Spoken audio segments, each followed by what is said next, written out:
The situation about fathership in South Africa is a dire situation. Not just from a political standpoint, not just from a social standpoint, but from an individual standpoint. If you, as a boy, grow up without a father, the only thing you strive for in your life is seeking approval from another man. And now these boys get their approval from gangsterism. They get their approval from everything that is so far removed from being a father.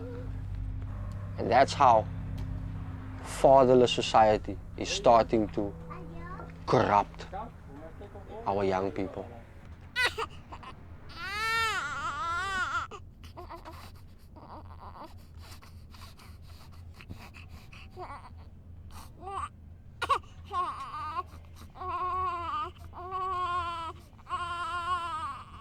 Me and my dad, we've always lived past each other. He would never call, never. If he showed up, he was drunk, and it would be a fight.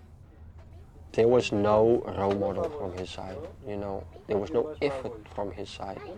And that's why I started believing that my dad was dead to me, you know. I kept on giving my dad chances, you know. I kept on, and I told him, you know, whenever you are ready, I'm ready. I want to have a relationship with you. But because my dad had a major alcohol problem, he was never consciously there, you know. I told Melissa, like, listen, I don't want any kids. If you want to be in a relationship with me, prepare yourself for life without kids.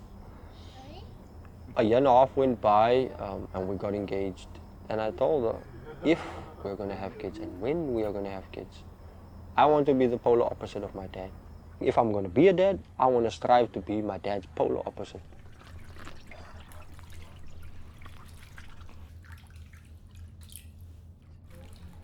That moment came to me when I gave Castiel his very first bath. He was 2 days old. 2 days after he was born.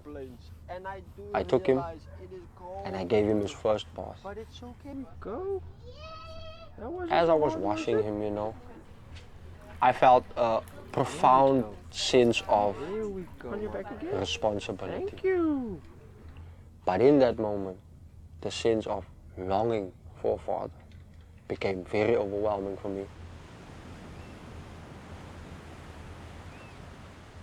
And I left, I went to the beach, I was screaming, I was angry, not just at myself, not just at the situations I'm in, but I was angry at God.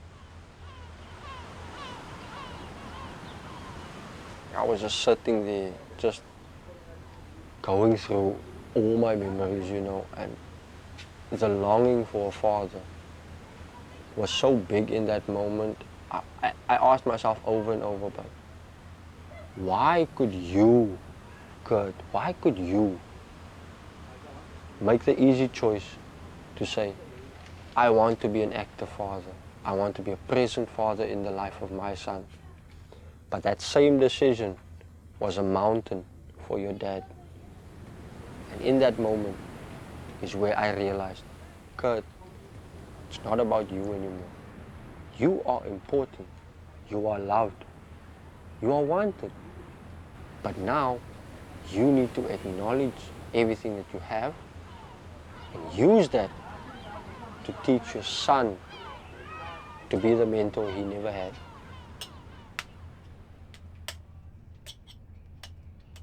I teach my son how to cook. I teach my son how to clean, to do laundry. I teach him how to do gardening and baking.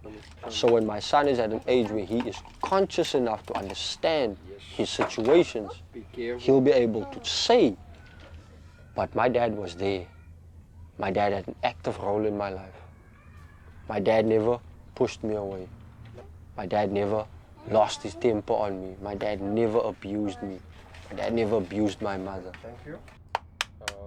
Roll. Come, show me your muscles. Then my son can, out of his own volition, then testify to say, but yeah, you can say what you want about my dad, but I know the type of man that he is.